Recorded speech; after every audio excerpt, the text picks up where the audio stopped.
All right, May is Mental Health Awareness Month. But how can we know and really even understand signs of mental health challenges or even substance use? Well, one of our community mental health organizations, the Robert Young Center, wants to teach you how to identify and respond to a crisis with their mental health first aid sessions. Here to explain is Sarah Olson, Manager of Support Services at Unity Point Health, Robert Young Center. Sarah, thank you for being here with us. Thank you, Shelby, for having me. All right, we all know first aid. What is mental health first aid? So mental health first aid is an evidence-based program. It teaches individuals how to identify signs and symptoms of a mental health or a substance use challenge, works to reduce stigma and promote recovery, and is really tailored to individuals aged 18 or older. And we're talking, this is an all-day session. It's 8 full hours. Yes. And you really dive deep into, signs and symptoms of what to look for, how to respond in a crisis, maybe who to connect someone with even. Yeah, absolutely. Why are all of these things that people would want to sign up to learn more about? Why is it so important? Yeah, to put the need into perspective, nearly 1 out of 5 adults in the United States are going to face a mental health challenge sometime in their life. And then nearly 48 million are affected by substance use disorders. So it's really important that as many of us as possible can support those individuals as they start to face this challenge. So who can sign up for these trainings? Really anybody. This is a great educational opportunity for anybody regardless of your background, your education, your experiences. And they're really great opportunity for schools, businesses, church organizations, community groups, anyone or any agency could really benefit from having individuals trained this way. And Sarah, are you the person or one of the people that actually goes in and does the trainings? Yes. Yeah, I figured. Yeah, we have 2 certified trainers with our agency, and so we facilitate those courses. And what is it like when you walk in there? What do you talk about for 8 full hours? So again, working to be expert noticers. So we want to recognize those signs and symptoms, but also how do we approach someone? How do we come and have that conversation? Be able to listen to them without judgment. And then, yes, like you said, connect them to either self-help resources or professional local help.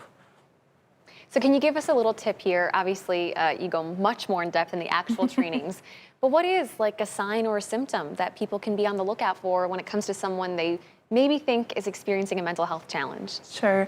It is a key component of mental health first aid. We liken it to medical first aid. When you are doing medical first aid, you don't go and you don't do any major surgeries, you don't do any major responses. Our biggest responsibility is just to be noticing when there are changes, when someone is outside of their norm. So you might see somebody who is a little more disheveled than normal, maybe seems extra tired, isn't as responsive. And that might be a sign or a symptom that they have a mental health challenge. It also might be a sign or a symptom that they're going through finals or they're a new mother. So just that willingness to be able to pay attention to those that are around us and be able to have that hard conversation with them and approach them in a supportive fashion that just promotes recovery or just a listening ear that's going to help them. That's such a good point, because sometimes we can notice things in other people, but it can be so hard to take that first step of actually saying something to them about it. Yes. So after someone does a full day of training, what do you want them to walk away with?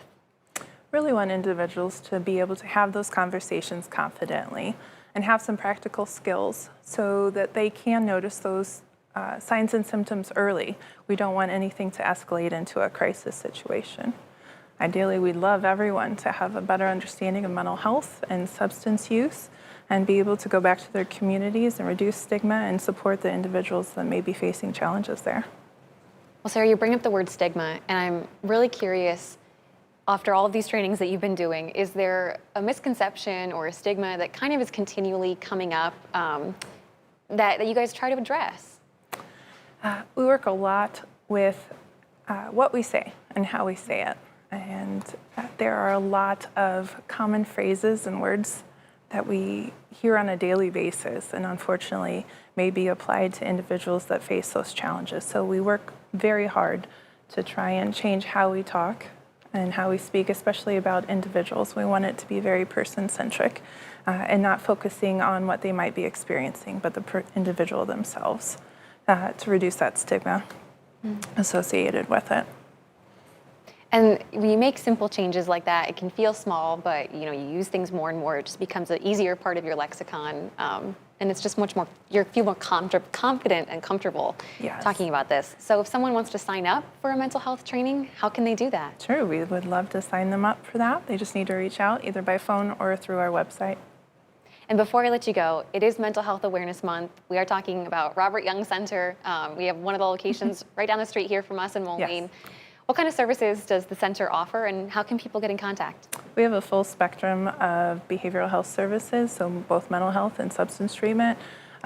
We treat the lifespan, so we have a children's diagnostic clinic and offer therapy services, psychiatry services, intensive outpatient services in both states and in 7 different counties. Yeah, and you guys make a really big impact, and I know you're very busy. So Sarah, thank you so much for your time today and dropping by and talking with us. Thank you very much, Shelby, for having me. Absolutely. And hey, if you guys at home want to learn more about these trainings, or if you're looking to book your own session for your workplace, school, church, or organization, head over to WQAD.com and the As Seen on TV tab.